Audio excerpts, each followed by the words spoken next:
Ata da 38ª Sessão Ordinária da Terceira Sessão Legislativa da 18ª Legislatura da Assembleia Legislativa do Estado de Santa Catarina, realizada em 10 de maio de 2017.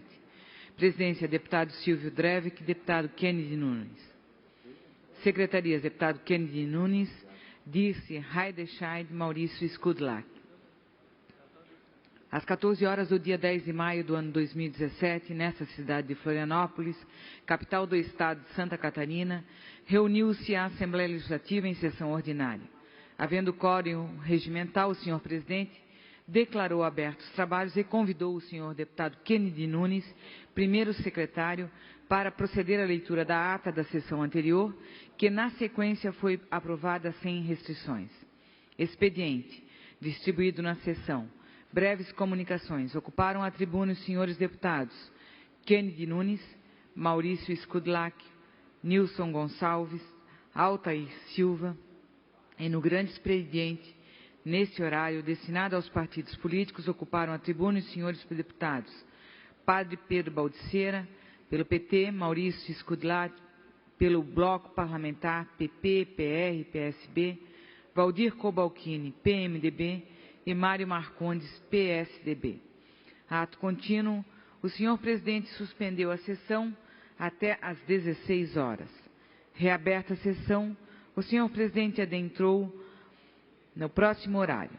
Ordem do dia. O senhor presidente comunicou que a Comissão de Defesa dos Direitos da Pessoa com Deficiência apresentou parecer favorável aos ofícios de números 0584/2014, 0460, 0481, 0662 e 0668/2016, respectivamente. Foi mantido o veto encaminhado pela mensagem de número 058/2015, aposto ao projeto de lei de número 0185/2011, totalizando 14 votos sim, 10 votos não e nenhuma abstenção. Foi mantido o veto encaminhado pela mensagem de número 0612/2016, aposto ao projeto de lei de número 0371/2013, totalizando 16 votos sim, 5 votos não e nenhuma abstenção. Foi rejeitado o veto encaminhado pela mensagem de número 0695/2017, aposto ao projeto de lei de número 0376/2015, totalizando 7 votos sim, 21 votos não e nenhuma abstenção.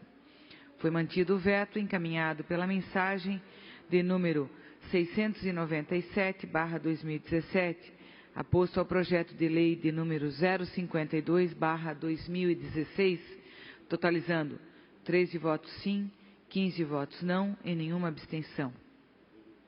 Foi mantido o veto encaminhado pela mensagem de número 1498/2014, aposto ao projeto de lei de número 0396/2013, totalizando 27 votos sim, 1 voto não e nenhuma abstenção. Foram aprovados os pedidos de informação de números 041 e 042/2017. Outro sim, o senhor presidente deferiu o requerimento de número 0424 a 0444/2017 e comunicou que encaminhará aos destinatários as indicações de números 0302 a 0317/2017.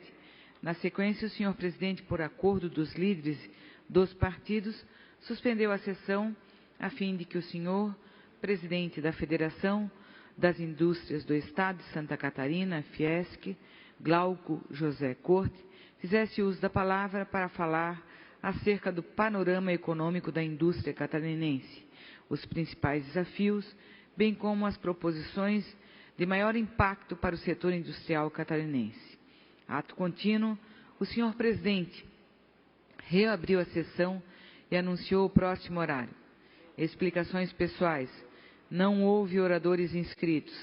Nada mais havendo, o senhor presidente, antes de encerrar a sessão, convocou outra ordinária para o dia seguinte no horário regimental. Para constar, eu, a terceira secretária, lavrei a presente ata. Era isso, senhor presidente.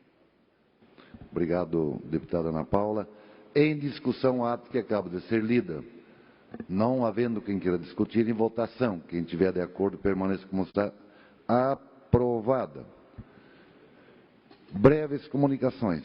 Antes disso, solicito à assessoria que proceda à distribuição do expediente e em breves comunicações, escrito para falar, o eminente deputado Neudi Sareta, a quem concedo a palavra por até 10 minutos. Antes, porém, sem prejuízo do deputado Sareta, pela ordem, o deputado Ismael dos Santos. Obrigado, senhor presidente. Bom dia a todos e a todas. Apenas uma nota de utilidade pública, senhor presidente. Como no comando da nossa Comissão de Combate e Prevenção às Drogas, há uma demanda hoje em Santa Catarina e uma apreensão em relação ao programa Reviver 3, que está aguardando as visitas técnicas da Secretaria de Saúde para que efetivamente o programa possa deslanchar. E a gente quer dar boa notícia nesta manhã de que a partir da semana que vem essas vistorias começarão a acontecer em 72 comunidades espalhadas pelo estado de Santa Catarina, para que a partir do mês de junho efetivamente os pagamentos possam ser efetuados. Obrigado, presidente. Feito o registro, obrigado, deputado Ismael. Agora sim, com a palavra, o deputado Neudi Sareta. Senhor presidente, senhores deputados, senhoras deputadas, estimados catarinenses. Ocupo essa tribuna na manhã e nesse horário, inclusive aqui por deferência do deputado Altair Silva, que veio conversar comigo, que abordaria também esse tema e tenho preparado isso, deputado Altair, já desde 2011, trazido a essa tribuna e a soma de Vossa Excelência nessa nossa reivindicação é muito importante.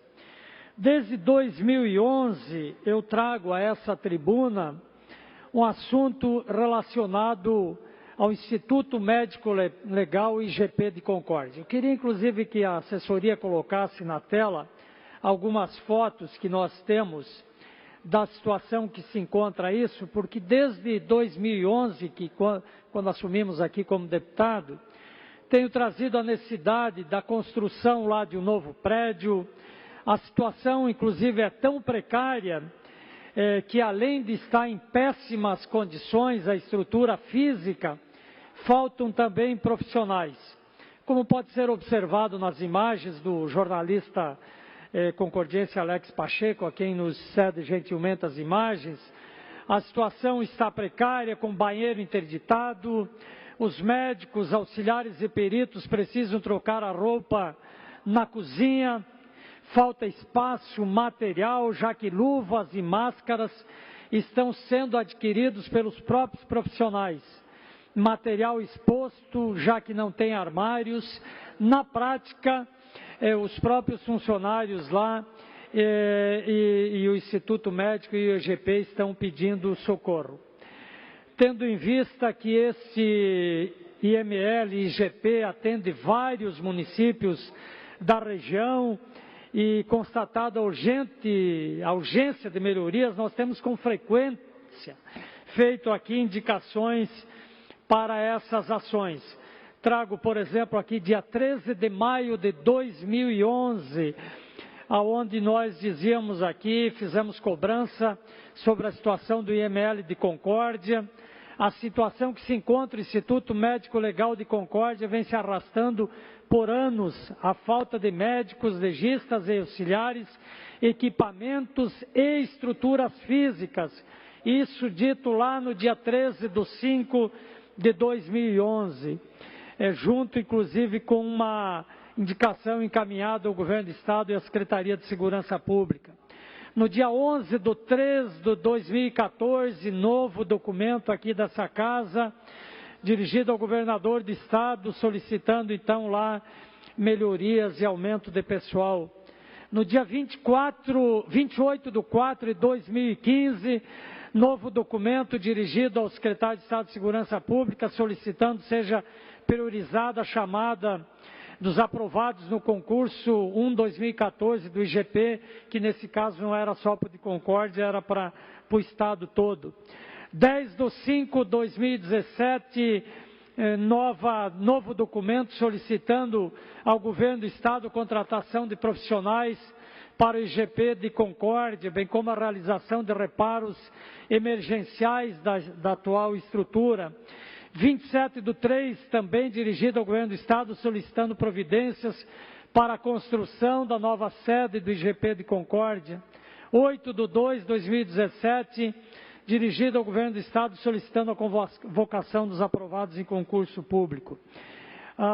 Inclusive, esta construção, ela está prevista, foi prevista na lei orçamentária do ano passado.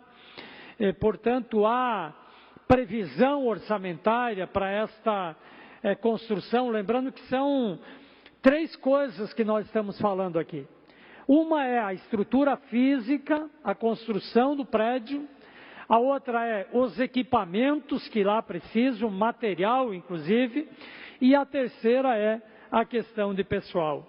Então, além da situação precária do prédio, há também falta de profissionais para o Instituto Geral.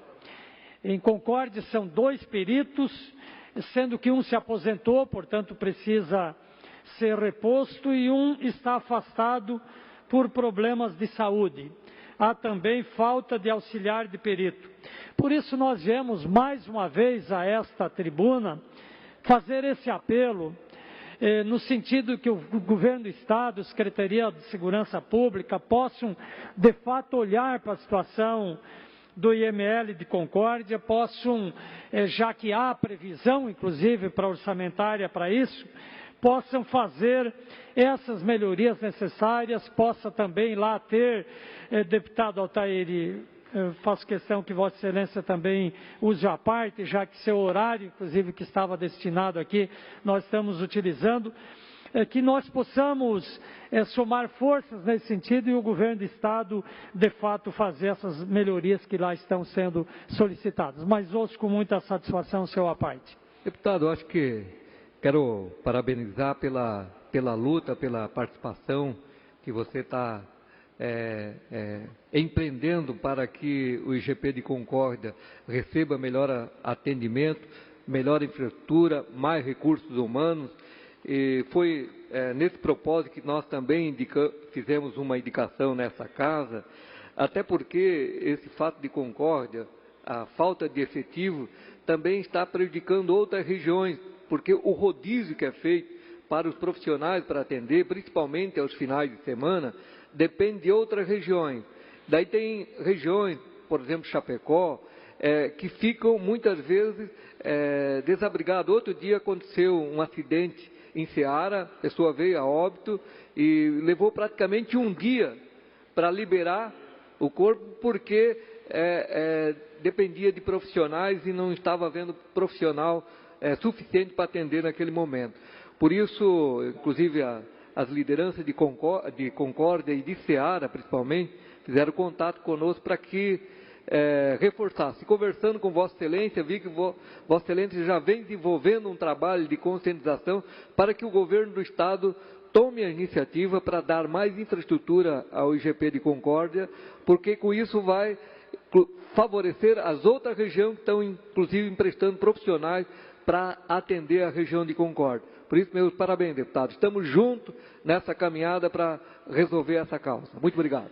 Eu que agradeço, deputado Altair, também seu esforço nesse sentido. De fato, o atendimento em Concórdia, ele não é só a Concórdia, ele é a região. E se não houver atendimento aí, a região, outros locais que atendem também já estão sobrecarregados. E esse fato que Vossa Excelência fala de ter acontecido aí, às vezes, de ficar um dia, né, para a liberação de um corpo, infelizmente, é uma realidade que às vezes acontece. Então, queríamos deixar mais uma vez registrado isso, trazer para essa tribuna, mais uma vez, o apelo ao Governo do Estado, à Secretaria de Segurança Pública, para que possa tomar providências e resolver de uma vez por todas esse assunto. Muito obrigado, senhor presidente. Obrigado, deputado Neudi Sareta. Agora com a palavra o eminente deputado Dirceu Dresch por até 10 minutos.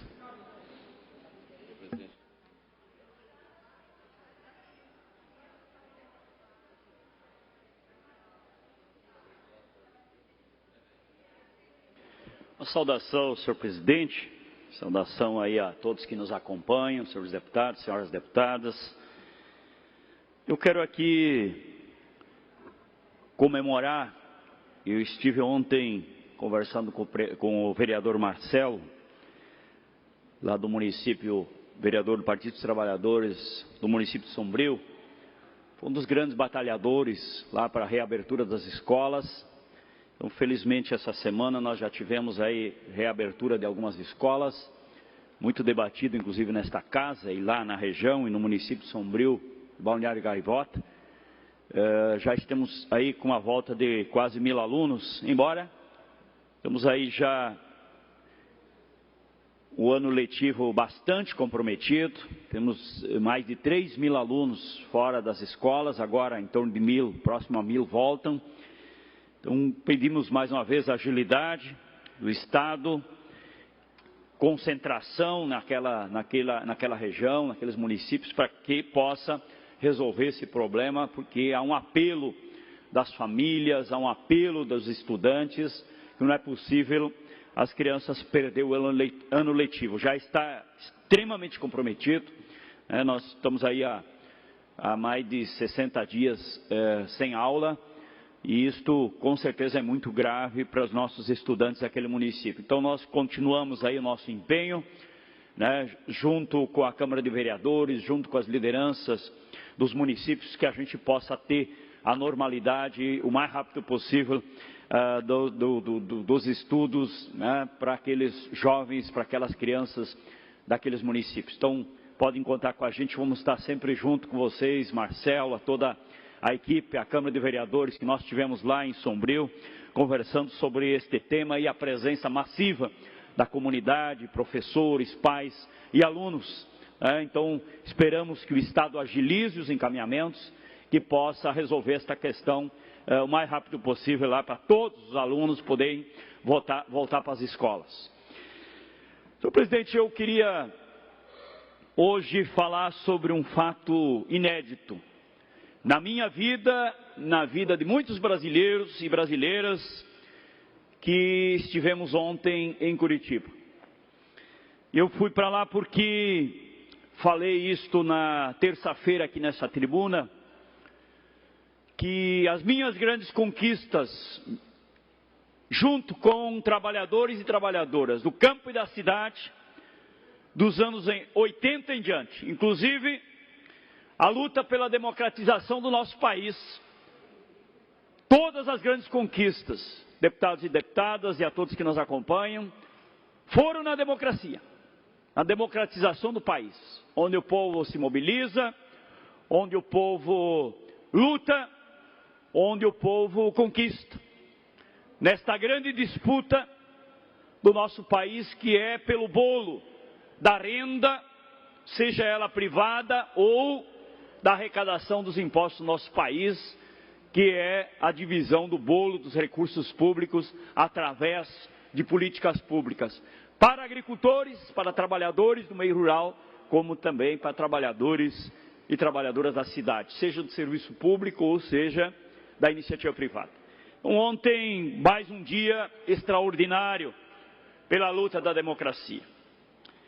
E tivemos lá em Curitiba, neste dia de luta pela justiça, neste dia de luta pela democracia, mais de 50.000 pessoas.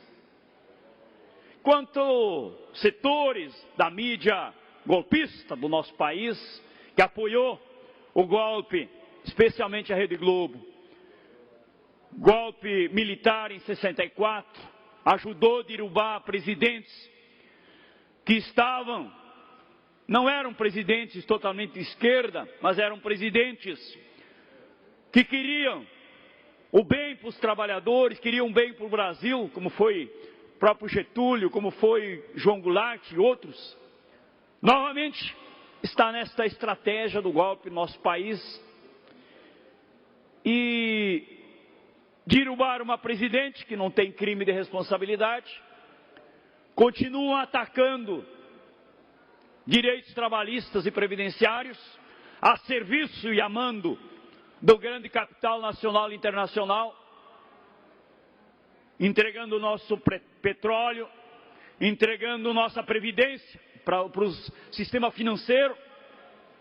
Agora não se contentam em derrubar uma presidente, agora querem derrubar a todo custo um possível candidato a presidente da República que fez muito pelo povo brasileiro, especialmente sim pelos mais pobres, e esta talvez seja o ódio e a revolta de parte da elite que leva junto uma parte da classe média, inclusive uma parte dos trabalhadores, que é o nosso presidente Lula. Este movimento que aconteceu ontem em Curitiba, um movimento extraordinário. A participação de movimentos populares, da Frente Brasil Popular, a participação de partidos que estão contra esta estratégia golpista em curso no nosso país, deram recado. Um ato extraordinário. Quando diziam que nós íamos para lá para fazer violência, para fazer baderna, não, fomos para lá para fazer a luta pela justiça para o povo brasileiro, justiça para o povo brasileiro, mas também justiça para o nosso ex-presidente. Desde 89, deputado Rodrigo Minotto, desde 89, estão revirando a vida do nosso ex-presidente, de toda a sua família e as pessoas que o cercam. Até ontem,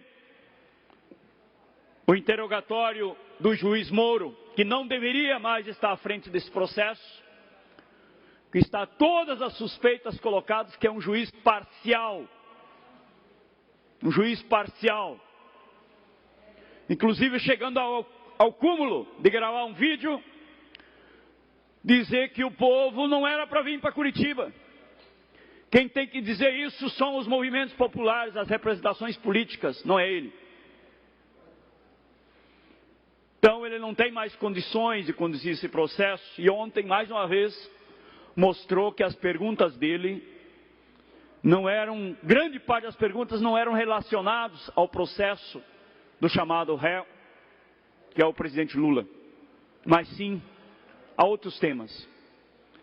Então me parece que fez uma atividade, provocou uma atividade muito de show midiático, porque ele gosta muito dos holofotes da grande mídia nacional.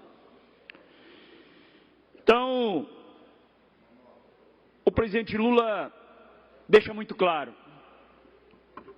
primeiro, que quer também ser julgado pelo povo brasileiro, além da justiça. E segundo, exige provas, porque a Constituição brasileira, e por isso que nós chamamos que o Brasil está em momento de exceção, deputada Ana Paula, você que esteve lá também junto com o nosso presidente eleito partido Décio Lima, ninguém, seja quem for nesse país, e a Constituição nos garante isso, ninguém pode ser condenado sem prova de crime. Nem a presidente Dilma, nem o presidente Lula, nem o seu João, o seu Antônio e tantos outros brasileiros têm este direito constitucional de direito de defesa. A Constituição diz o seguinte: todo brasileiro e brasileira é considerado inocente, a não ser que se prove crime de responsabilidade. É isto que o presidente Lula quer. É isto que os dirigentes de movimentos populares querem no Brasil. É isso que dirigentes políticos, sejam eles que tenham mandato ou não, querem no nosso país. que se faça justiça. Então, o ato ontem foi extraordinário, uma presença massiva de pessoas que querem ajudar o Brasil e que querem lutar pela democracia. E lutar contra este processo em curso que está tirando direitos conquistados. Mais um minuto. Mais um minuto, deputado. Direitos conquistados há mais de 100 anos, que custou muitas vidas, custou muito suor, custou muita luta de pessoas que hoje não estão mais em nosso meio. Por isso, senhor presidente, fui para Curitiba ontem porque este deputado quer participar deste momento histórico do nosso país e ajudar, lutar para que esse país continue democrático, em termos constitucionais, mas também democrático no tratamento do seu povo. Porque para mim, a política só tem sentido se é para trabalhar pelo bem comum e trabalhar pelo povo. Por isso, estou aqui, lutando pelo meu povo do campo e da cidade. E vou continuar fazendo isto. E entendo de que o presidente Lula é uma pessoa extremamente criminalizada, antes de ter qualquer prova. Talvez a figura...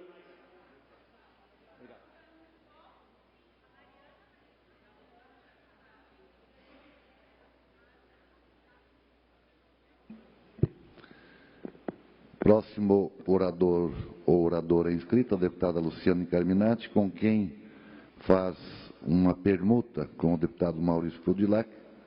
Então, conceda a palavra ao deputado Maurício por até 10 minutos. Obrigado, senhor presidente, senhores deputados, público que nos acompanha aqui na LESC, nossos companheiros de trabalho da LESC.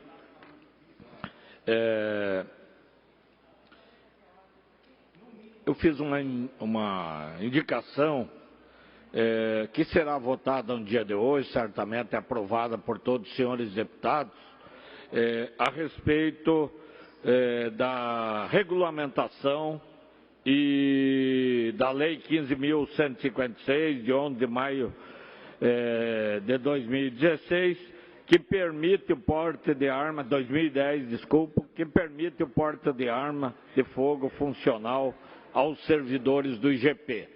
Eu já me manifestei nessa tribuna, nesse momento conturbado que a segurança pública do país passa, a criminalidade desenfreada, e nós precisamos que todos os órgãos de segurança do Estado tenham os seus direitos reconhecidos e as melhores condições de trabalho. Todos nós sabemos da importância do IGP, das perícias para o combate à criminalidade, para as provas. Temos visto nos últimos tempos a importância de provas colhidas em locais. Hoje o IGP utiliza dos melhores equipamentos a nível de Brasil, a nível de mundo, para a coleta de provas.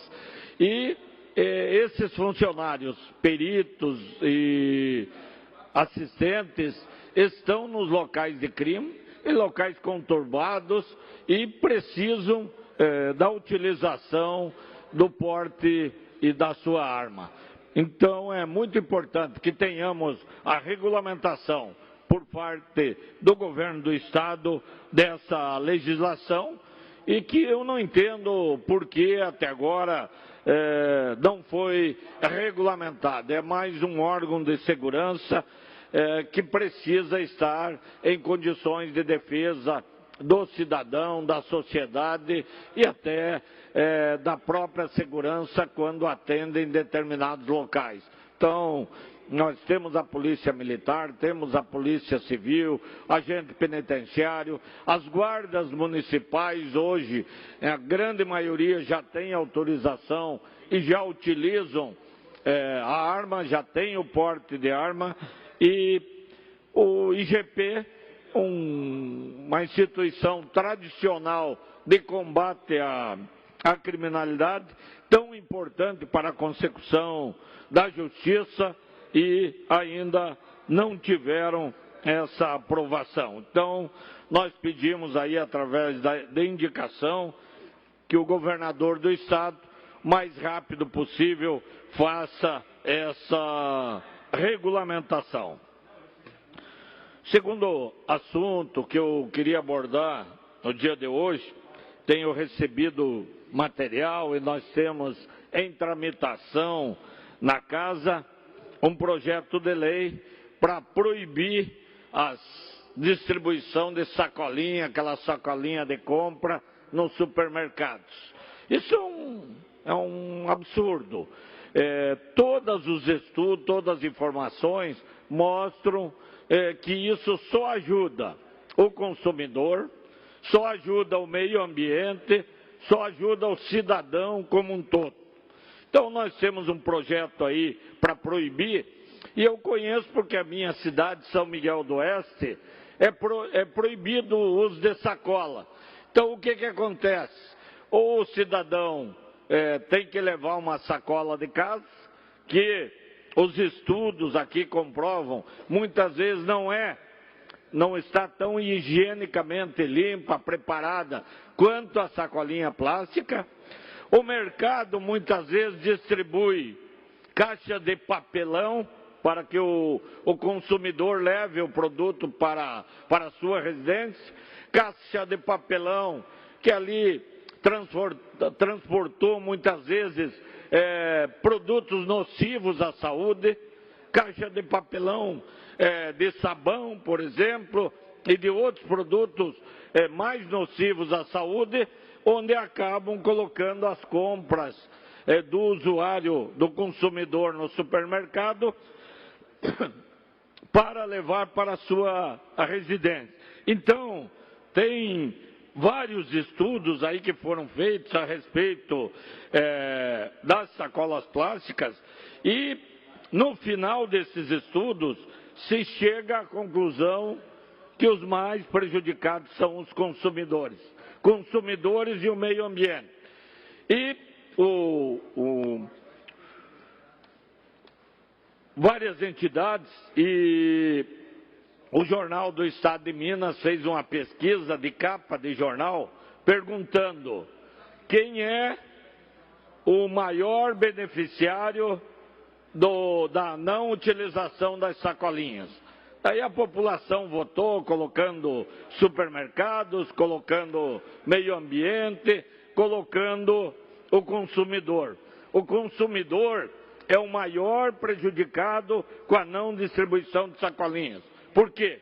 Porque se ele quiser essa sacolinha, utilizar como todos nós utilizamos para a separação do lixo em casa, para fazer o encaminhamento dele de forma correta, o consumidor vai ter que comprar saco plástico. E os sacos plásticos, no ano em que foi proibido a distribuição da sacolinha em Minas Gerais, da entrada em vigor da lei, aumentaram em preço 400%. 400%. E com um fator grave, porque ele dá um custo na cesta básica do cidadão. Então, as famílias de renda menor, que é a grande maioria no país, vão acabar não comprando. E aí acaba descartando o lixo em lixões, em terrenos baldios mais próximos, ao invés de que, se ele tiver a sacolinha que ele leva para casa, ele utiliza essa sacolinha para a separação do lixo, para a entrega de forma ideal e para a distribuição. O custo no cenário do não banimento das sacolas plásticas para o consumidor é R$ 4,29, enquanto o custo do banimento aumenta em 10,56 em média para o consumidor em mês a sua despesa no dia a dia. Então, a distribuição das sacolas não ajuda o consumidor, não ajuda o meio ambiente, prejudica as questões sanitárias, como eu já disse. Mais de 95% da população brasileira descarta o seu lixo reciclável ou não. A grande maioria fazendo uso, quase 100% desses 95% que tem o cuidado com o meio ambiente, descarta o lixo, separa o lixo.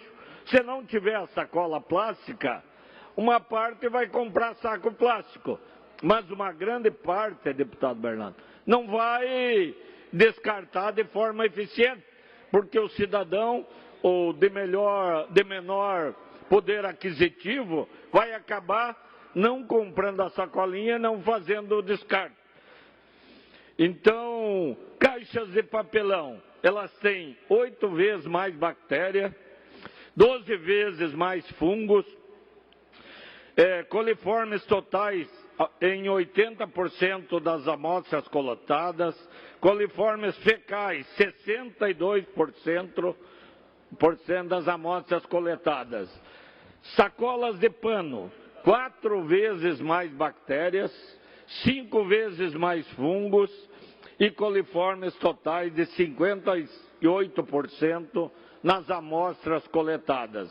Sacola plástica, 100 coliformes totais, fecais e bactérias. Então, o banimento, e tem, acho que Santa Catarina hoje tem poucos municípios que baniram, e São Miguel do Oeste é um que tem uma lei municipal, agora um vereador entrou até com um projeto para permitir a distribuição, então banir as sacolas plásticas da distribuição pelos mercados prejudica o consumidor, prejudica o meio ambiente, não tem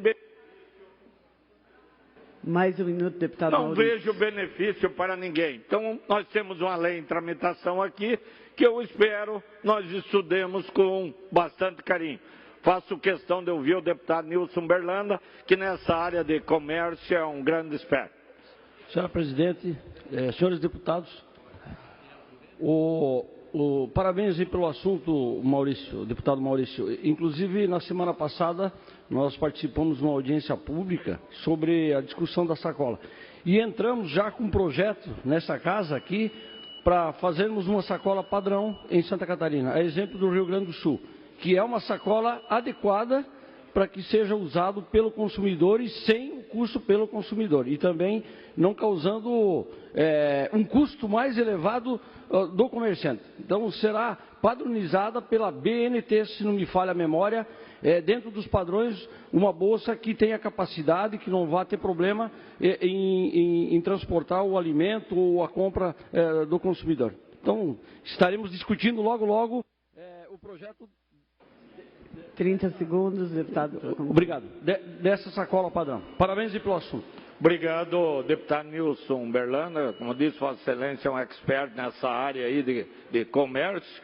E aqui tem, inclusive, nesse parecer, fala da Lei Estadual 13272 do Rio Grande do Sul, que foi regulamentada e que realmente melhorou muito a qualidade e protegeu o consumidor e o meio ambiente. Então, banir por banir não é a solução. Obrigado, deputado Maurício. Entramos nesse momento no horário destinado aos partidos políticos e chamamos o PMDB, não está, PSD também não está presente no parlamento. Em seguida, o PSDB, o nosso deputado Venzon, por 10 minutos, deputado. 7 minutos. Senhora Presidente. Perdão, deputado. 7 minutos. Muito obrigado. Senhora Presidente, senhores deputados, prezadas deputadas, um agradecimento também à deputada Ana Paula Lima, que permitiu a permuta aqui da utilização desse espaço aqui, do espaço dos partidos. Senhores deputados, eu queria trazer aqui, de certa maneira, uma notícia boa para o setor pesqueiro, até porque nós temos aí mais de 500 quilômetros de costa marítima, e desde Itapuá até Paços de Torres, nós temos uma atividade pesqueira muito intensa, tanto da pesca artesanal quanto da pesca industrial. E, como os senhores sabem, atualmente os pescadores vêm observando com muita frequência problemas com relação ao descarte de tipos de peixes que são apreendidos nas redes na hora da pesca e que pela legislação aqueles peixes são proibidos de serem pescados. E o que acontece com o peixe que está proibido de ser pescado, mas vem na rede, quando ele está pescando um determinado tipo de peixe, mas vem alguns peixes de outras espécies. E, bom, normalmente o que ocorre, ao final, ele precisa descartar, ou ele precisa jogar ao mar. Ele não pode usar esse peixe para nenhuma outra finalidade, nem para merenda escolar, digamos, não pode ser usado. E, então, ontem, o Fórum Parlamentar Catarinense, que hoje o presidente é o deputado João Paulo Klein Bink, e o setor representativo da pesca estiveram numa audiência com o ministro Sarney, o ministro do Meio Ambiente, levando basicamente a problemática que gera a portaria 445, que no setor é muito conhecida, e a normativa número 5, que justamente é o que determina essa rigorosidade da lei com relação aos peixes apreendidos na pesca. O movimento Pesca Livre consiste na união de vários segmentos do setor pesqueiro, que hoje até estão dissidentes de suas entidades representativas, graças à negligência das mesmas em atenderem às demandas urgentes do setor pesqueiro em geral, e que abrange a estrutura, a infraestrutura, a captura, o transporte, o beneficiamento, a comercialização, tanto da pesca industrial como a artesanal, com adesões das comunidades pesqueiras do sul do Brasil, do Paraná, Santa Catarina e do Rio Grande do Sul. A proposta que foi levada ao ministro, basicamente, é dividida em duas grandes propostas, pelo menos. Com interesse comercial da nossa região, e se elaborou duas listas. A primeira a ser liberada para a exploração como alvo, como pesca artesanal, e a modalidade de pesca industrial, de espinhel comercial de fundo, sendo que o setor sugere que, em contrapartida, se estabeleça a paralisação das atividades da pesca, o chamado defeso, no período de reprodução da maioria dessas espécies, desde que esse período não exceda 2 meses no primeiro ano. E assim seguiu-se, então, uma lista de quais os tipos de peixes que entrariam nessa primeira lista, tipo garopa verdadeira, garopa São Tomé, o bagre, o cherne, uns 7, 8 tipos de peixes. E ainda apresentado uma segunda lista que visa acabar ou reduzir os hediondos descartes que têm se repetido em nossos mares, permitindo que essas espécies sejam aproveitadas comercialmente nas modalidades de arrasto de peixe, camarões e emalhe, desde que dentro do percentual total da captura máxima não passe de 20% da carga daquela viagem, daquela pesca. A comercialização deve ser registrada obrigatoriamente por emissão de nota fiscal. E assim seriam mais uns 10 tipos de peixe, onde entre as raias, vários tipos de raias, tubarão martelo, tubarão martelo grande, martelo liso, vários tipos, o cação, o cação-bague, o cação-anjo espinhudo, então uma outra lista de peixes. Nesta proposta, o setor sugere que seja implementada paralisação, ou seja, defeso para as modalidades de arrasto de peixes demersais, que não exceda o período de 2 meses, inicialmente, no período do verão, quando a maioria das espécies exploradas por essa modalidade estão desovando e recrutando. Esta alteração deve-se entender por tempo indeterminado, em que sejam, o pedido deles é que seja por tempo indeterminado. Bom, mas o ministro, então, recebeu essas 2 propostas, dessas 2 listas, para permitir, então, que, ou seja, no fundo é permitir uma flexibilização dessa legislação para permitir que esses peixes que são capturados junto com outro peixe que está em época de pesca e que ele poderia ser aproveitado, desde que não passe de 20% da pesca, porque se passar de 20% da carga,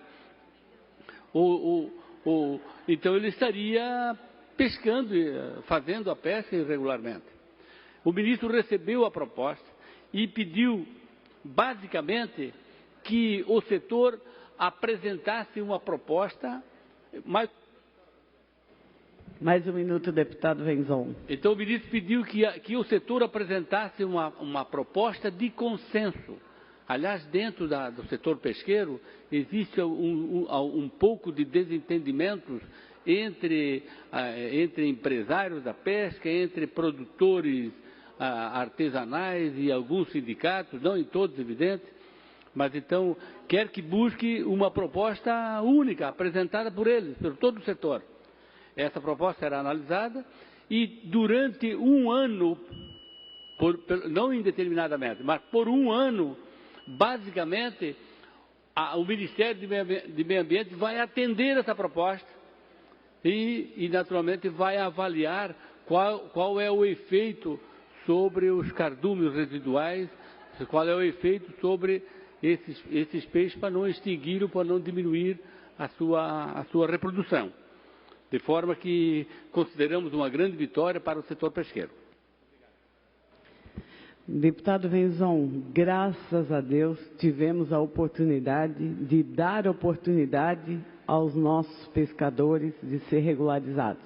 Então é um tema bastante importante esse que o senhor traz hoje, no dia de hoje aqui para esse parlamento. Precisamos, sim, unir todos os parlamentares de Santa Catarina para resolver realmente essa questão dos pescadores de Santa Catarina que não estão devidamente enquadrados na legislação federal. Precisamos fazer com que eles sejam incluídos e que tenham uma visão mais social, porque afinal de contas muitos pescadores vivem exclusivamente da pesca e estão totalmente excluídos. Nós precisamos que esse parlamento esteja junto com a bancada federal para que o ministro tenha essa sensibilidade com Santa Catarina, com os pescadores de Santa Catarina. Ainda no horário destinado aos partidos políticos, com a palavra agora a deputada Ana Paula Lima, pelo PT. 7 minutos, deputada. Muito obrigada, senhora presidente, deputada Dirce Haidechai. Também cumprimento a colega parlamentar, deputada Luciane Carminati, aos senhores parlamentares. Um dia muito feliz hoje, principalmente por essa Casa de Leis estar aqui com dezenas de mulheres que daqui a alguns minutos, senhores deputados e senhoras deputadas, vão ocupar a tribuna dessa casa para dar visibilidade à luta das mulheres, especialmente das mães. Então, daqui a alguns minutos, elas estarão aqui se manifestando, a qual já dou as boas-vindas a todas que estão na luta, que estão presentes e que certamente vão aqui dar visibilidade a esse tema que afeta a todas nós mulheres. Mas a nossa alegria também de usar o horário destinado aos partidos políticos, principalmente desta semana que iniciamos com muita felicidade, inclusive de um dever cumprido, que nos últimos anos, nós conquistamos ao longo dos últimos anos, e que não está perdido, a luta de trabalhadores e trabalhadoras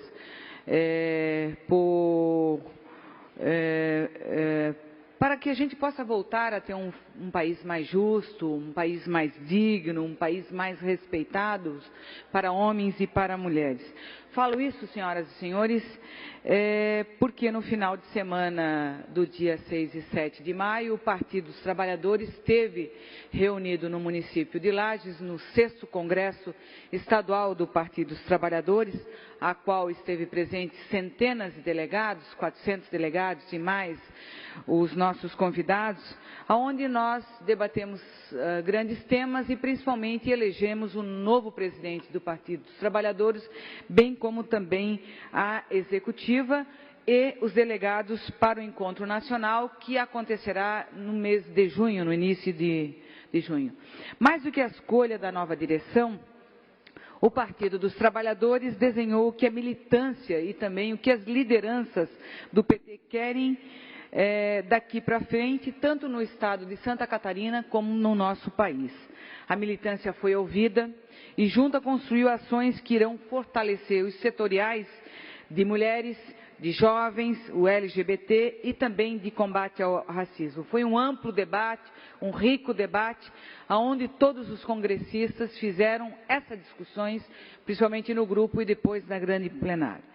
O eleito foi o deputado federal Décio Lima, foi eleito o novo presidente do PT de Santa Catarina, ele venceu uma disputa interna, o Partido dos Trabalhadores é o partido mais democrático que tem, fizemos uma disputa interna, pautado na unidade partidária e também na unidade da política, em torno de um projeto que contemple todos os setores das sociedades comprometidos com a defesa da democracia, ao enfrentamento ao golpe, em defesa dos direitos dos trabalhadores e das trabalhadoras, que é um risco que está em curso no nosso país.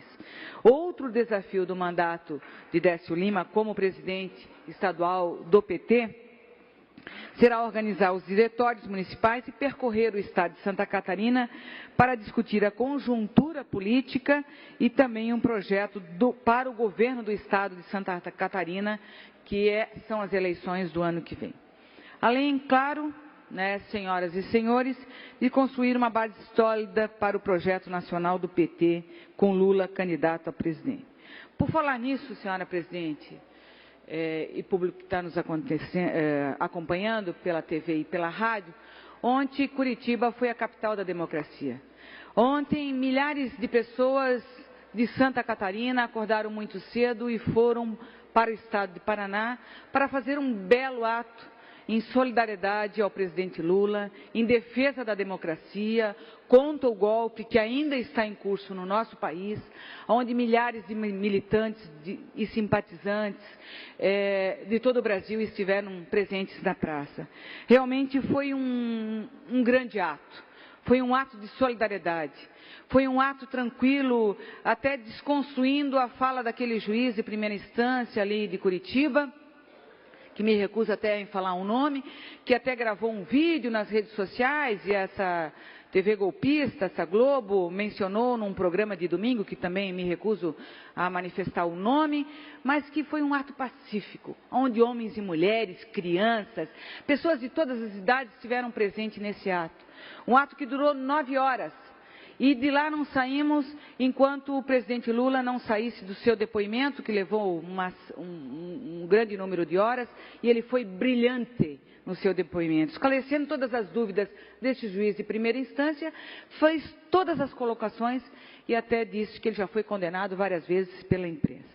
Então, o que eu me relato aqui, senhora presidente e senhores deputados, é que esse belo ato em Curitiba, e que depois nós tivemos o prazer de ouvir presidente Lula e presidenta Dilma em suas manifestações, é dizer que esse governo ilegítimo, aonde o estudante pobre não cabe na faculdade, o trabalhador e a trabalhadora não cabem na folha de pagamento, o aposentado não cabe nas contas da Previdência Social, eles acham que o povo é problema.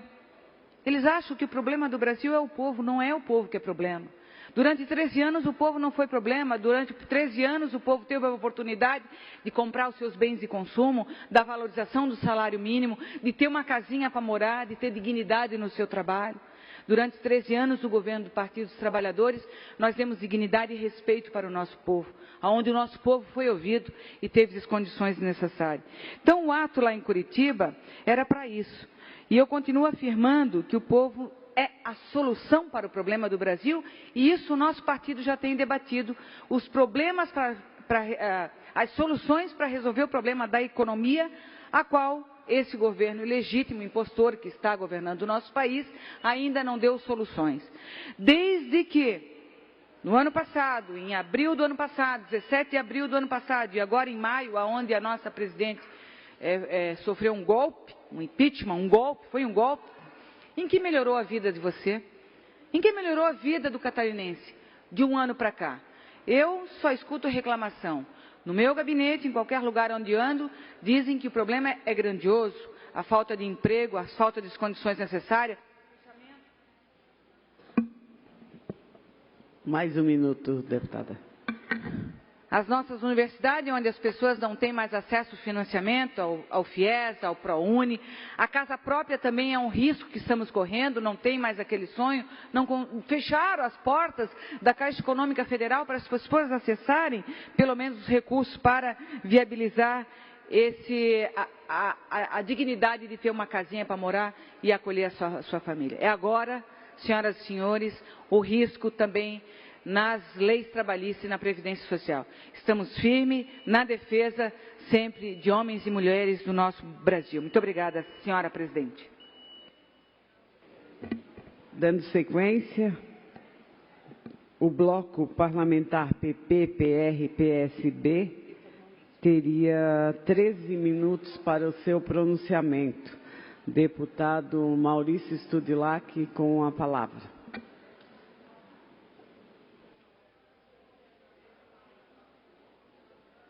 O deputado Maurício já deve estar se dirigindo, está na casa e está chegando para o seu pronunciamento.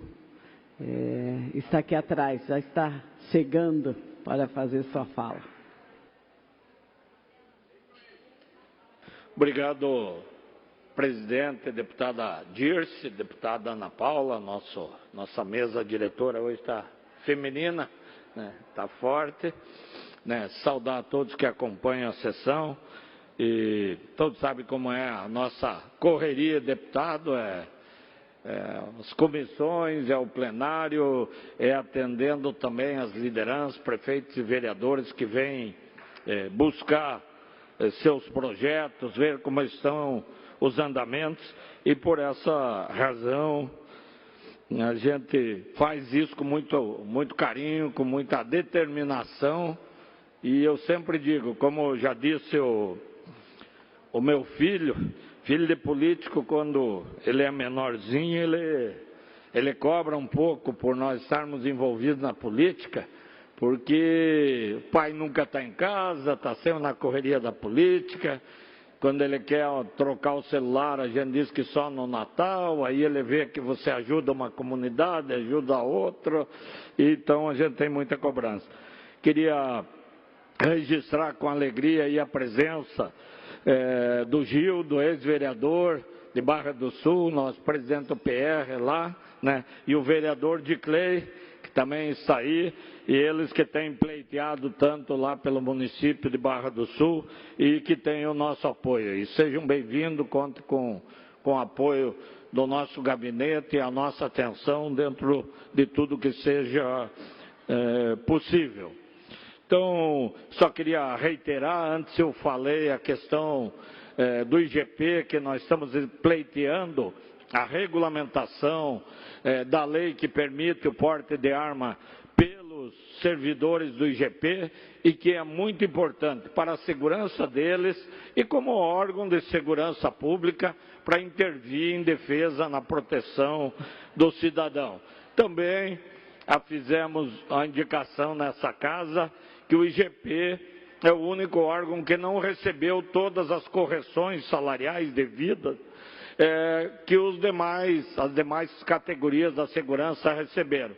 E tem uma defasagem de 19%, que me parece agora a Secretaria da Fazenda estaria corrigindo essa disparidade e fazendo justiça com que todos os segmentos da segurança sejam tratados de forma igualitária. Outro assunto que eu queria abordar, eu falei da tribuna aqui a respeito da BR-163, que está em obras, um projeto de 180 milhões de reais para 70 quilômetros entre São Miguel do Oeste e Dionísio Cerqueira, São Miguel, ali com Guaraciaba, São José do Cedro, Guarujá do Sul, todos aqueles municípios que são cortados. Como a rodovia está em obras, a situação da pista está precária, sem nenhuma marcação, e agora, quando chega o inverno, nós temos muita neblina, principalmente à noite, de madrugada, pela manhã, a visibilidade é quase zero.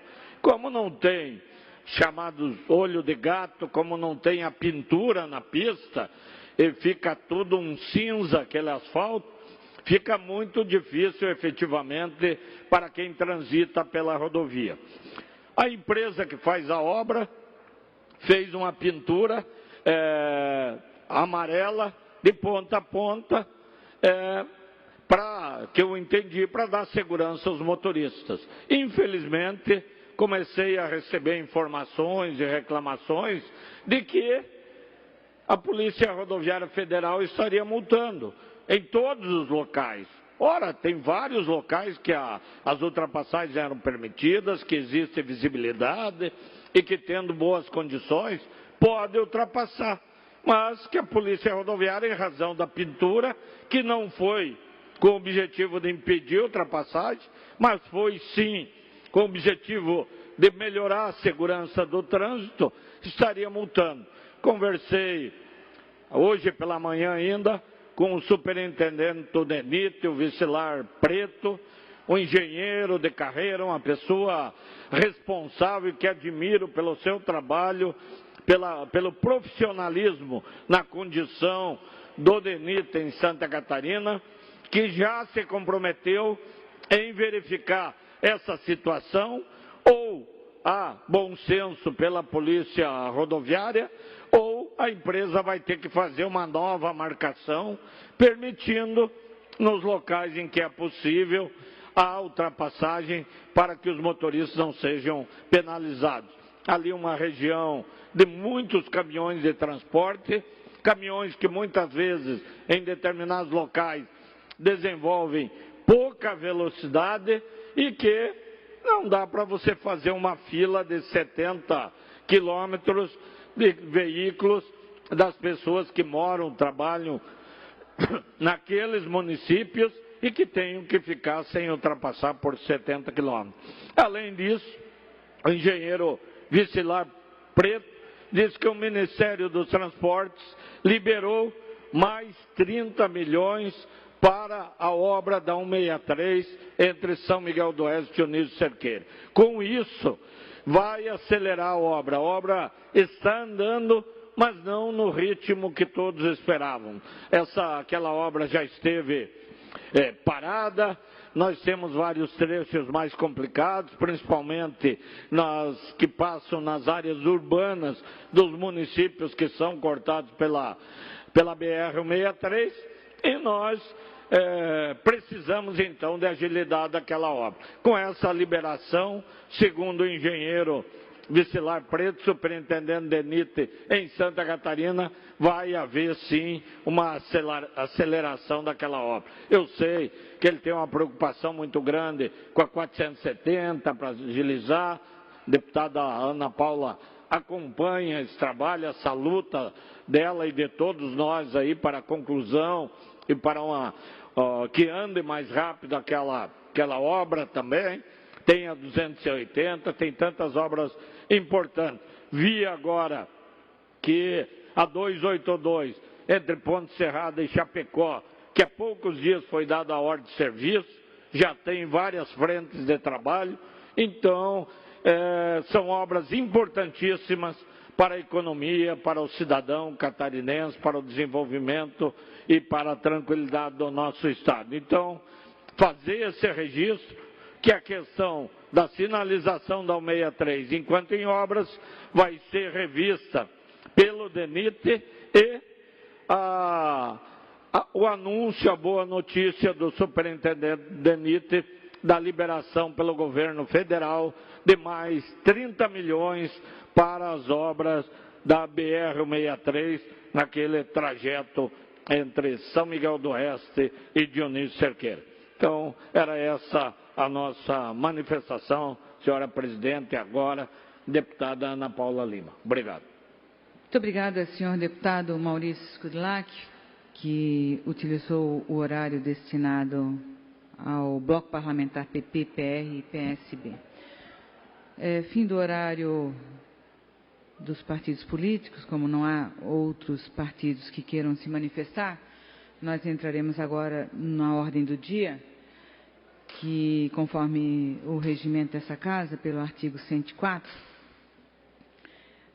a presidência comunica que a Comissão de Constituição e Justiça apresentou parecer contrário às seguintes matérias e que as mesmas terão o seu encaminhamento, conforme o regimento interno, ao projeto de lei de PL 0130/2016, projeto de lei 183.1/2016, deputado Serafim Venzon, projeto de lei 250.6/2015, deputado Jean Loureiro, o PL 275.4/2016, deputado Patrício Destro, e o projeto de lei 0332.7/2016, deputado Rodrigo Minotto. Deputado Maurício, também nós temos em discussão e votação, em turno único, o PL 0022.7 de 2017, que é de autoria do deputado Valdir Cobalcini, que declara de utilidade pública o Rotary Clube de Florianópolis com uma emenda substitutiva global e também com um parecer favorável da Comissão de Constituição e Justiça e da Comissão de Trabalho, Administração e Serviço Público. Em discussão, não havendo quem queira discutir, deputada Luciane, em votação, aprovado. Também em discussão em turno único do PL 0085.0/2017, de autoria do deputado Silvio Dreve, que declara de utilidade pública a Associação Confraria das Letras de Joinville. Parecer favorável da Comissão de Constituição e Justiça e da Comissão de Trabalho, Administração e Serviço Público. Em discussão, não havendo quem queira discutir, em votação, aprovado. Discussão e votação em turno único do PL 0089.4/2016, de autoria do deputado Vicente Caro Preso, que declara de utilidade pública a Associação de Pais e Professores da Escola de Educação Básica Pedro Cristiano Federsen, do município de Blumenau, também com uma emenda substitutiva global, com parecer favorável da Comissão de Constituição e Justiça e parecer favorável da Comissão de Trabalho, Administração e Serviço Público. O deputado Sareta não quer discutir. Em votação, aprovado. Discussão e votação em turno único do projeto de lei 0101.5/2017, de autoria do deputado Altair Silva, que declara de utilidade pública a Associação Chapecoense de Futebol de Chapecó. Deputada Luciane, com parecer favorável da Comissão de Constituição e Justiça e favorável da Comissão de Trabalho, Administração e Serviço Público. Ganhou do Avaí, né, deputada Luciane? Em discussão? Obrigada, deputada Ana. Quero apenas fazer a menção da importância desse projeto de lei de autoria do deputado Altair Silva, que é também nosso colega parlamentar de Chapecó, e a Chapecoense merece, né? Título estadual, nada contra os outros, mas nós temos que comemorar a nossa nação verde e branca, e a declaração de utilidade pública vem também, nesse momento, a fortalecer todo o trabalho da nossa diretoria da Chapecoense, dos conselheiros, e eu falo também como conselheira da Chapecoense, e enaltecer, a partir então dessa declaração, todo o carinho, a solidariedade que o Estado de Santa Catarina e o Brasil como um todo tem com esse time, que é já, eu acredito, o time mais querido do nosso país e de fora do nosso país. Obrigada. Muito obrigada, deputada Luciane. Em votação, aprovado por maioria absoluta. Discussão e votação em turno único do PL 0349.5/2016, de autoria do deputado Jean Kuma, que declara de utilidade pública a Associação Casa de Acolhida São Felipe Neri de Blumenau, com uma emenda aditiva e com parecer favorável da Comissão de Constituição e Justiça e da Comissão de Trabalho, Administração e Serviço Público. Em discussão, não havendo quem queira discutir, em votação, aprovado. Também essa presidência comunica que difere os seguintes requerimentos, de número 445, deputado Natalino Lázari, 446 do deputado Patrício Destro, requerimento 447, deputado Gabriel Ribeiro, requerimento 448, deputado José Ney Ascari, de requerimentos 449 a 453 do senhor deputado Maurício Skudlak, requerimento 454 do senhor deputado Nilson Berlanda, e essa presidência também comunica que encaminhará aos destinatários, conforme determina o regimento interno, as seguintes indicações, de número 318 do senhor deputado Maurício Skudlak, indicações também de número 319 a 323 do senhor deputado Dirceu Dresch, bem como a indicação de 324 do senhor Altair Silva. Fim da ordem do dia. Senhora deputada e senhores deputados, essa presidência também tem aqui um requerimento dessa deputada que subscreve, com amparo no regimento interno dessa casa, a suspensão da sessão nesse dia 11 de maio para o uso da tribuna pelo tempo de até 10 minutos para a manifestação do movimento 8M, que irá falar sobre manifesto. E eu peço, então, está suspensa a sessão. Eu quero aqui agradecer e posso convidar as mulheres que estão aqui presentes, a senhora Luana Caroline Gonzaga Mendonça, do coletivo Manifestantes 8M. Eu peço a Linete e a Luciana que possam receber as mulheres, que possam entrar nesse plenário, as mulheres que estão aqui, a deputada Luciane, candidata, deputada Neudi Sareta, que possam recepcioná-las, que elas possam entrar aqui. Também quero agradecer a presença da senhora Mariana Salvati Mescoloto, militante e advogada. Quero aqui registrar a presença do 8M Santa Catarina, do Grupo Gestar, do Coletivo do Parto Humanizado de Santa Catarina, do Coletivo Para Todas, aqui em Santa Catarina, da Associação de Doulas de Santa Catarina, DOSC, e também do Portal Catarina. Sejam todas e todos muito bem-vindos.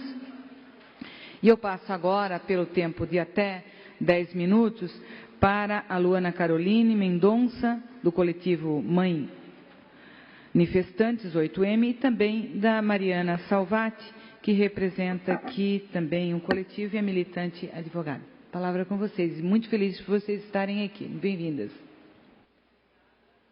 Meu bom dia a todos e a todas. Eu sou Mariana, estou aqui representando o grupo coletivo Manifestantes e gostaria, em primeiro lugar, prestar os nossos agradecimentos a todas as mulheres deste coletivo que estão presentes aqui hoje, ao mandato da deputada Ana Paula Lima, que viabilizou a ocupação da tribuna hoje por este coletivo, e também os outros coletivos que estão aqui hoje representados, o coletivo 8MSC, do qual nós fazemos parte também, o coletivo Para Todas, o coletivo Parto Humanizado de Santa Catarina, a Associação de Doulas de Santa Catarina, as professoras do Estado de Santa Catarina, o Movimento Negro Unificado de Santa Catarina, o Movimento de Pais e Mães da Universidade Federal de Santa Catarina, o Grupo Gestar, o Movimento de Mulheres e Trabalhadoras Unificado, a Usina da Imaginação e também ao Portal Catarinas, que está transmitindo este pronunciamento da tribuna.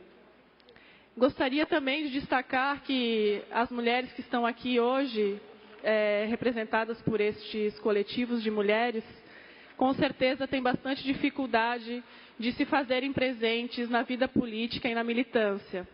Para nós estarmos aqui hoje, certamente tivemos que deixar uma casa arrumada, os filhos na escola, ou então trazê-los no seu próprio colo, deixá-los bem alimentados, aciados, embalados. Mas hoje o nosso trabalho e a nossa vida como mãe vai ter que parar, vai ter que esperar, porque justamente nessa semana em que se homenageiam as mães, nós viemos nessa tribuna para dizer sobre as nossas dificuldades, refletir sobre a função materna na nossa sociedade e exigir mais políticas públicas e direitos para que a maternidade possa ser exercida em condições dignas e que as nossas crianças também, os nossos filhos e filhas, tenham os cuidados necessários realizados não só pelas mães, mas que eles possam ser compartilhados com os homens e também com o Estado. Muitos de nós também não puderam estar aqui presentes porque tiveram justamente que ficar em casa ou continuar exercendo essa função que é a maternidade, que é extremamente importante do ponto de vista social e político.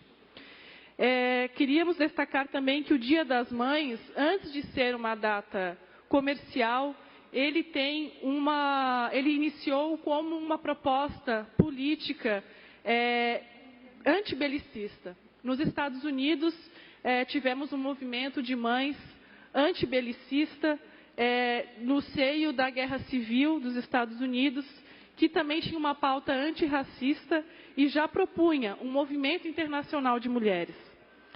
Então, este coletivo de mães, ele surgiu durante a organização do 8MSC e se problematizou diante das dificuldades que as mulheres mães têm de participar da vida política e dos espaços de decisão. Com grandes dificuldades, conseguimos em 15 dias produzir um manifesto com várias pautas sobre a maternidade.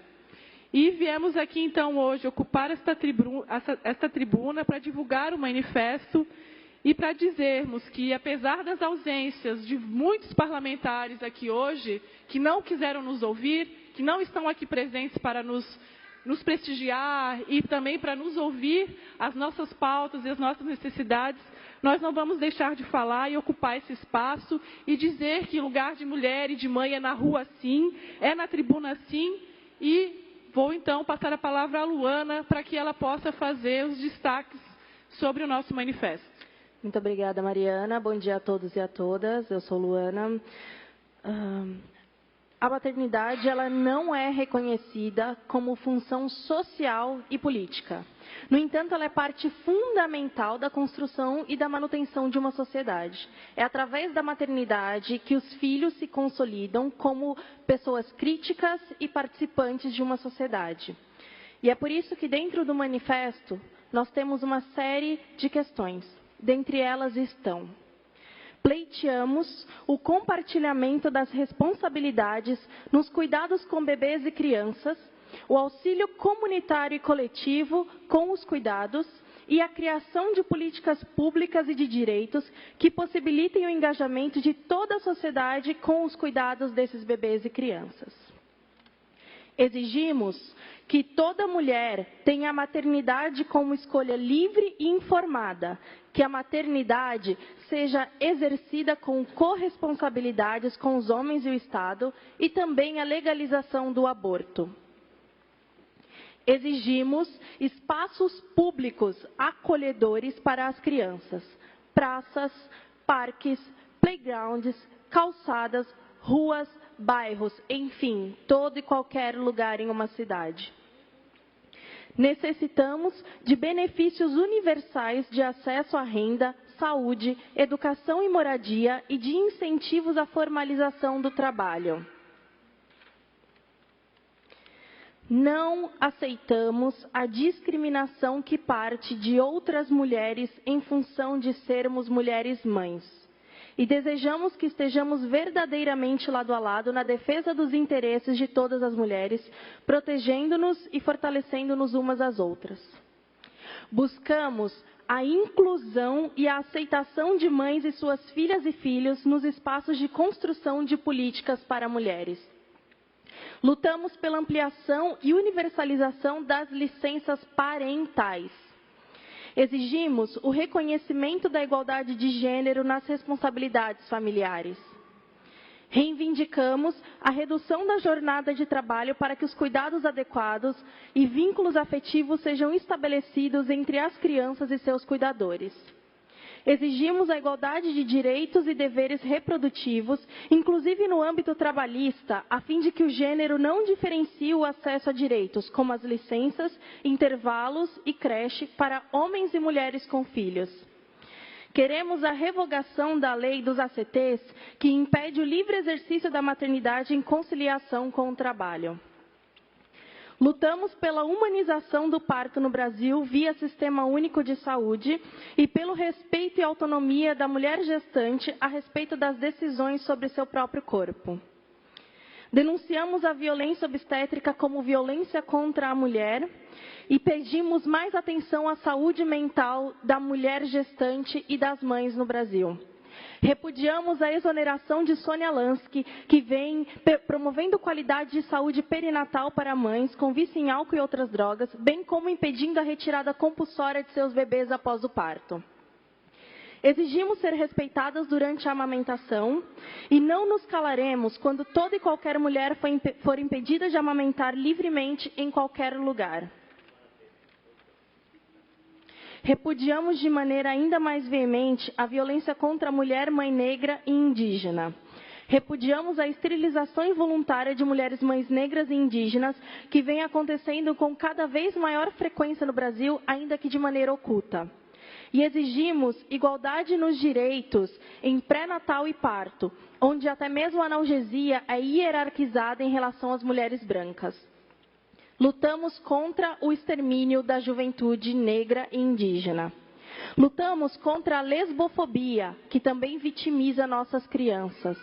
Repudiamos a exclusão das crianças em ambientes de ensino e aprendizagem universitários e lutamos por maior permanência das mães dentro das universidades e nos espaços estudantis. Repudiamos a adoção compulsória dos bebês de mulheres encarceradas e em situação de rua. Lutamos por políticas públicas inclusivas para mulheres mães em situação de rua e repudiamos a separação compulsória que essas mulheres sofrem em relação aos seus bebês. Repudiamos também as reformas trabalhista e previdenciária e a contenção de gastos públicos, que coloca a saúde e a educação como algo oneroso ao Estado e não prioritário. E repudiamos a reforma do ensino médio, que transforma a escola em uma conexão do chão de fábrica, precarizando e impedindo a formação crítica de nossos jovens. Por fim, declaramos não reconhecer como legítimo o governo de Michel Temer. Muito obrigada.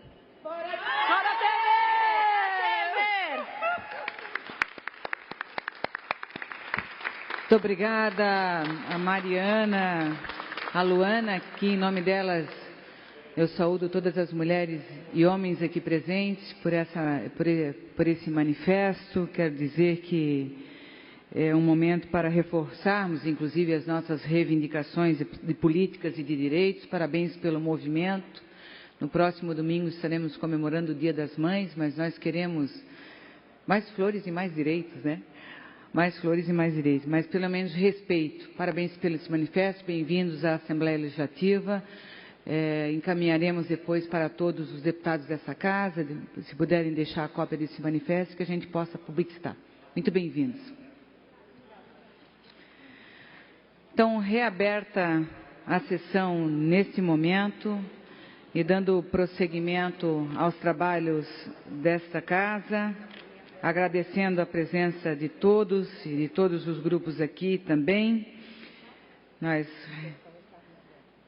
Está reaberta a sessão, também agradecendo aqui o Movimento de Mulheres Trabalhadoras Urbanas que se fizeram presente e a Marcha das Mulheres que estiveram presentes aqui neste dia 11 de maio.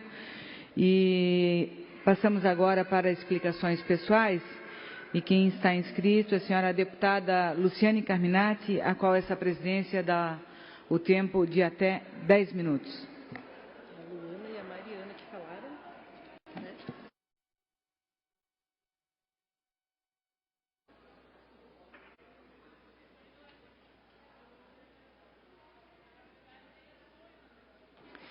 Bom dia, deputada Ana, nossa presidente dessa sessão. Quero cumprimentar a todos os ouvintes, a todos os telespectadores e especialmente a todas as mulheres que se manifestaram em nome da Luana, do coletivo Manifestantes 8M e da Mariana Salvati Mescoloto, militante também e advogada. Cumprimentar todas as mulheres que trazem uma reflexão extremamente atual, necessária, em relação ao Dia das Mães que se desenha pela frente. Eu quero cumprimentar a todos e dizer que para nós, para mim, deputada Luciane, para a deputada Ana, tenho certeza para a deputada Dirce também, hoje é um dia histórico na Assembleia Legislativa. Esta Assembleia que também traz as marcas do patriarcado, de toda essa cultura que tira as mulheres do espaço público e joga as mulheres para o espaço privado. Prova disso é que somos 3 mulheres e 37 homens aqui dentro. Nós também temos filhos. Eu tenho um filho de 4 anos, de 21 anos e de 15 anos. Portanto, o desafio que se coloca às mulheres na maternidade, no desafio da luta, da política, é sobre-humano.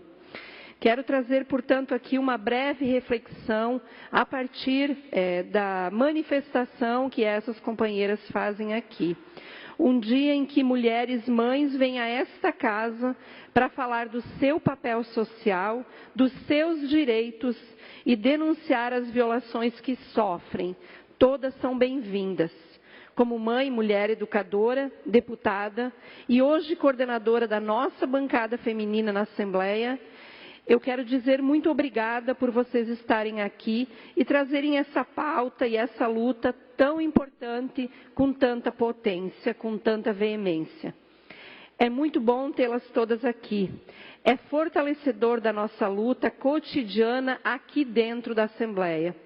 Queria começar lendo uma poesia que chegou lá do interior do oeste de Santa Catarina, da companheira que acredito vocês conhecem, Justina Cima, camponesa, militante, pedagoga, mãe e avó.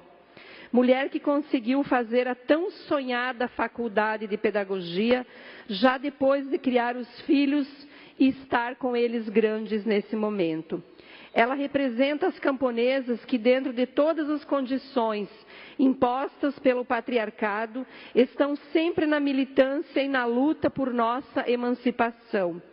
E ela nos traz para somar conosco as mulheres urbanas, o olhar das mulheres da roça sobre o tema das mães, a necessidade de desromantizar e dar à luz as necessidades e direitos de nós, mulheres mães.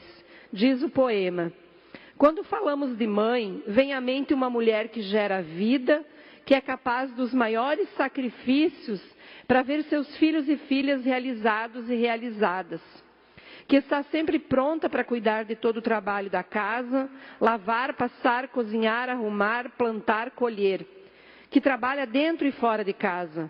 Nesse Dia das Mães, queremos lembrar de todas as mães trabalhadoras, lutadoras, que somado com seu trabalho cotidiano, ainda organizam tempo para se reunir, estudar, lutar, garantir seus direitos e buscar incansavelmente construir novas relações de gênero. Mães que cuidam de seus filhos e filhas, mas não se satisfazem apenas com o conforto dos seus. Dedicam tempo para garantir vida digna a todas as crianças que não tiveram a oportunidade e as condições necessárias para viver bem. Neste Dia das Mães, queremos lembrar a todos os filhos e filhas que mãe não serve só para cuidar dos outros. Mãe também precisa ser cuidada, precisa de lazer, de tempo livre. Mãe também precisa ser amada. Parabéns, mamãe, que neste Dia das Mães você possa, mais do que nunca, fazer a sociedade entender que para você ser feliz é preciso cuidar de você, cuidar dos outros e ser cuidada. Claro que aqui, no sentido da poesia da Justina, o sentido de cuidado é um sentido muito maior do que proteção, né? Quero dizer que assumi a coordenação da bancada feminina no mês de março deste ano, das mãos da valorosa companheira Ana Paula Lima, no momento em que por todo o Estado tivemos a presença de nossas mulheres nas ruas. Aqui em Florianópolis, lá em Chapecó, em Lages, Blumenau, em todas as regiões de Santa Catarina, a pauta das mulheres ecoou junto com centenas de outros lugares deste mundo. Gritamos alto não às violências contra todas as mulheres. Violências doméstica, sexual, psicológica, institucional, como o caso atual das reformas da Previdência e trabalhista, do governo machista, misógino e golpista de Michel Temer, que vão atingir diretamente e principalmente nós mulheres. Não, dizemos não aos retrocessos. A nossa pauta de mulheres e mães tem urgência em ser vista, em ser debatida, em ser atendida. Legítimo o manifesto que nos trazem aqui, agradecendo às mulheres mães que lutam por todas nós e colocando a coordenação da bancada junto com todas nós nesta luta. Sim, como diz o manifesto, nós mães somos personagens fundamentais na construção social e política da sociedade. E sua voz precisa não apenas ser ouvida, mas urgentemente ampliada. Sim, a maternidade não pode ser compulsória. E sim, exigimos que homens e Estado se responsabilizem pelos seus filhos e filhas. Espaços públicos precisam sim ter acolhimento e funcionalidade para mães, pais, filhos e filhas. Mulheres mães devem sim ter acesso a todos os espaços sociais e públicos, políticos e de decisão. Todas nós. Acessos à renda, saúde, educação, assistência, moradia e trabalho são imprescindíveis, são direitos. Sim, é imprescindível também, como diz o manifesto, que estejamos verdadeiramente lado a lado na defesa dos interesses de todas as mulheres, protegendo-nos e fortalecendo-nos umas às outras. Sim, à humanização do parto no Brasil via Sistema Único de Saúde. Aliás, sim ao SUS e todas as políticas de saúde para as mulheres que hoje estão na mira desse governo ilegítimo. Não à violência obstétrica e todas as violências contra os corpos e direitos reprodutivos. Sim à amamentação livre. Nosso veemente não às violências sofridas, principalmente às mulheres mães negras e indígenas. Mortes, esterilização involuntária, assassinatos de seus filhos e filhas. Contra qualquer discriminação às mães lésbicas e trans. Contra as violações que ocorrem com as mães encarceradas.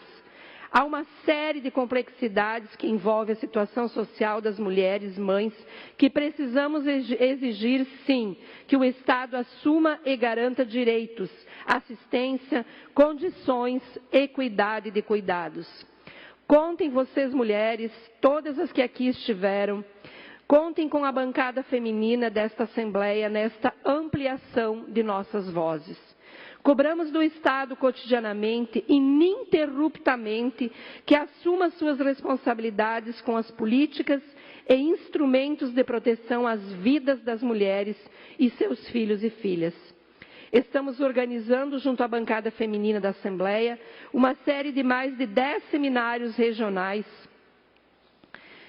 sobre violência contra a mulher, com ênfase na violência doméstica, ainda tão escondida e que nos dilacera e mata cotidianamente. Os seminários deverão ocorrer de julho deste ano a março do ano que vem. Um diálogo forte entre mulheres do campo e da cidade, uma construção conjunta e potente. Vamos construir em consonância com as demandas das mulheres que vivem em nosso estado, pautando o tema em todos os lugares de Santa Catarina, envolvendo todos os setores, coletivos e representações de mulheres. Assim, este potente e vigoroso coletivo de mulheres mães que ocupa hoje a tribuna desta casa e fala em nome de todas nós, estará nessa luta conjunta pelo Estado, denunciando violações e exigindo direitos. Vamos cobrar do governo do Estado. Mais um minuto, senhora deputada. Obrigada. Vamos cobrar do governo do Estado explicações sobre o cumprimento das diretrizes do Pacto Nacional pelo Enfrentamento à Violência contra as Mulheres, lançado em 2007 durante o governo do presidente Lula, num acordo do governo federal, os governos dos estados e dos municípios brasileiros. Vamos encaminhar pedidos de informações atualizadas ao governo de Santa Catarina e organizar uma audiência pública sobre o tema. Em Santa Catarina, como já sabemos, são políticas deixadas de lado. Basta citar a questão dos lilazinhos, os ônibus destinados ao atendimento à mulher do campo que o governo de Santa Catarina quase devolveu. Se não fosse a atuação da bancada feminina desta casa, presidida pela deputada Ana, do Conselho Estadual dos Direitos da Mulher e das entidades organizadas que representam a luta feminista nesse Estado, nós teríamos esse direito violado. Então, eu quero agradecer, parabenizar e mais um minuto, senhora deputada. Mais uma vez, colocar a bancada feminina da Assembleia Legislativa à disposição da luta das mulheres, da luta por mais direitos. Precisamos vencer o machismo, o preconceito e todas as formas de discriminação que recriminam, que colocam a mulher numa condição de submissão. Muito obrigada. Muito obrigada, senhora deputada Luciane Carminati, pela sua manifestação. Falando dessa manifestação que as mulheres fizeram nessa casa, é muito bom vir aqui, porque aqui temos poucas mulheres, no ambiente político temos poucas mulheres, e essa tribuna precisa ser aberta para manifestações de mães, de mulheres, para isso que estamos aqui. Então, o manifesto 8M, muito obrigada pela presença de homens e mulheres que estiveram aqui. Somos mulheres, somos mães. Sem nosso papel social e político, a sociedade não se sustenta, é bom frisar isso.